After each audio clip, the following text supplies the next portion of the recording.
Welcome into the I-80 Boys College Football Show. Chris, Texas A&M, the Aggies, home of the 12th man. Let's touch on it here. How many wins, how many losses? I'm getting after it, Christian. I'm a big Aggie believer this year. I got them going 9-3. Losses at Notre Dame, at LSU, at Texas. I like this Aggie team. What's your thoughts? Well, this is where we differ, Chris, here. I'm going 8-4. I got losses to Florida, LSU, Texas, and a loss to either South Carolina or Notre Dame. I'm kind of splitting the difference there a little bit with you. I do think, looking at their schedule, South Carolina, Notre Dame, big games. Now, if I'm not mistaken, Notre Dame played Texas A&M to start last year off. And they beat them. And it was a great game, I thought, if you were a throwback fan of football. It was just a great atmosphere at Texas A&M. Phenomenal game in that standpoint. Games at Notre Dame this year. So A&M wants to come into this and really, really get revenge from last year. It's the first real test they're going to have all year. I think that's probably got to be one of the more important games there, Chris. Aside from that, where are you at with their most important game, possibly / toughest game? Yeah, I think you touched on it. The Notre Dame game will be huge, right? I think it's kind of the measuring stick. Obviously, Notre Dame doesn't play in a conference, so it doesn't hurt them technically if you're A&M if you lose that game. But that's more of a measuring stick game. You're right, the revenge thing, right? I also think the Auburn game will be a tough one right after that. I think Auburn, I'm not uber high on Auburn this year, but thankfully A&M gets them at home. I mean, that's a good thing. If you had to go to the barn, that's a whole different story. Look, I know I'm high on the Aggies this year. I know that. I mean, just compared to the betting public and just from what I've seen, you're obviously close. 8-4, it's not a bad year, but A&M's been going 8-4 essentially for a while now, right?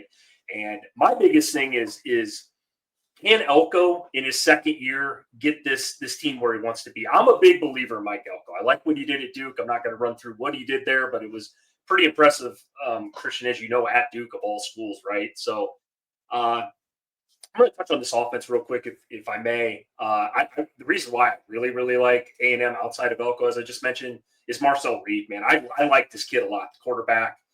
He's super athletic.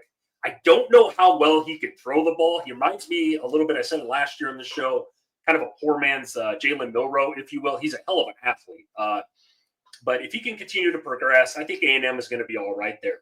Connor Weigman, who we know, played a lot of football, got hurt, banged up a couple times last year. This kid stepped in, and he did really well. A&M actually was a pretty good team at the end of the year.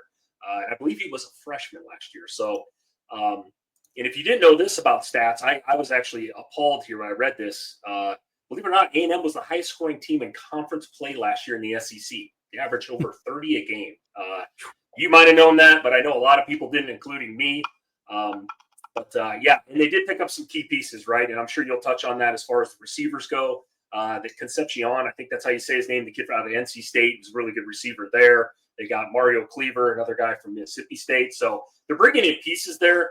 Like I said, I think the biggest thing, though, offensively is the play of Marcel Reed, dude. Like I said, if you haven't watched him, man, he's uber athletic. He's fun to watch.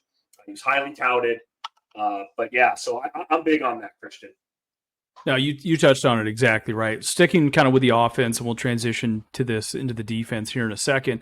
Yeah, I mean, Marcel Reed, he flashed some serious potential last year. I mean, he put up 23 total touchdowns. You saw it didn't seem like anything was too big for him as a young player, which I think is really good from a quarterback standpoint for the Aggies. Their running back, Le'Veon Moss, he was arrested a few days ago, but is that going to be enough to stop the 10-touchdown returning leading rusher of the Texas A&M Aggies? I don't think so. So you touched on Kevin Concepcion, absolute dog at NC State, hauled in 6 touchdowns last year. He was one of those guys I think flashed real early, and then kind of people started to figure out what NC State wanted to do, had some turnover at the quarterback position, had some injuries, and just really struggled to get him the ball consistently last year. Mario Carver, very talented Mississippi State transfer.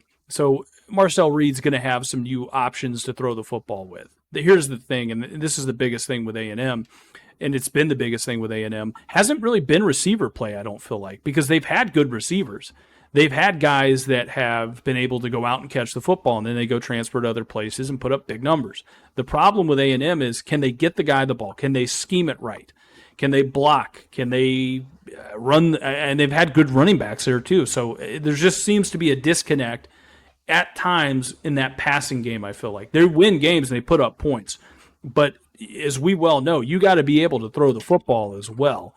And that's the point where, yes, they can throw the football, but can they take those steps forward and be elite at throwing the football? Because it's Texas A&M, and we all know what they want. They want to win a natty.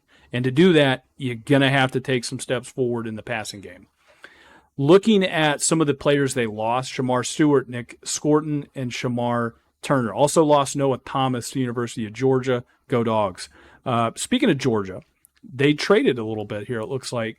They do get Julian Humphrey, former five-star Georgia transfer, recorded 4 pass breakups.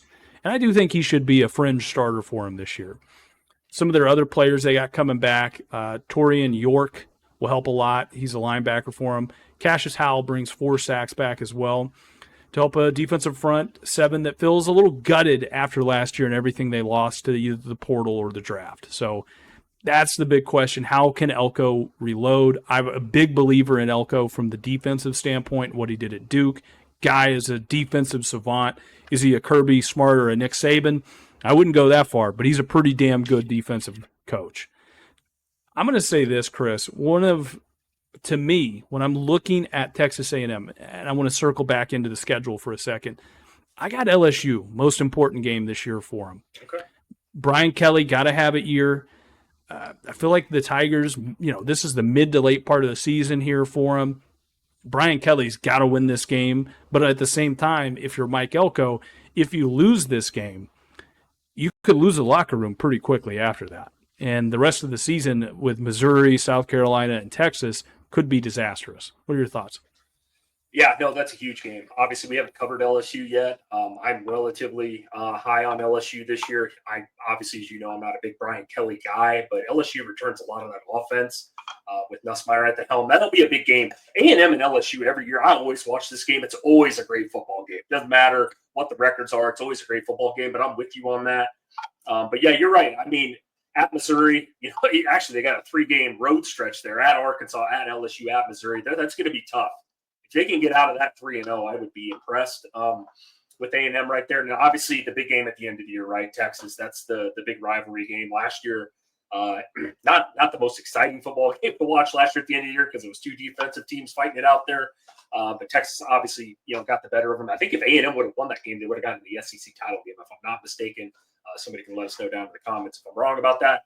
But no, like I said, overall, I'm with you. I don't have much to say about the defense that you already didn't cover. Elko's, I do believe, is a damn good coach. He obviously hangs his hat on the defense. But they need to get a little bit better. They had a kind of a rough year defensively last year at times, too. They had a lot of talent on that defense that's obviously going to the NFL. But I think they should be an improved team this year. And I kind of like them as I hate to say this, but they're kind of my dark horse, SEC team this year, Christian. Okay, I like it. I like it, man. Getting bold out here. Got to go bold or go home. Last thoughts on A&M, Chris. You said it. How good can Marcel Reed be this year? Is he going to regress or is he going to progress? That's the big question I have circled for A&M in this offense. We see it all the time where a guy comes out, has a phenomenal year, has a good year, and we think, okay, he's going to get better. Well, sometimes they get worse. And that might happen this year. It might not. We're not saying that. What's he going to do? That's going to be the biggest thing that hinges on their success this year. Because they do, depending on how you look at it, their schedule could be brutal. Lastly, I think Elko needs a solid second year to keep A&M and their faithful on his side. If this season gets away from them and they regress, they win like 6 or 7 games, some people out there in Texas A&M are going to start getting kind of pissed.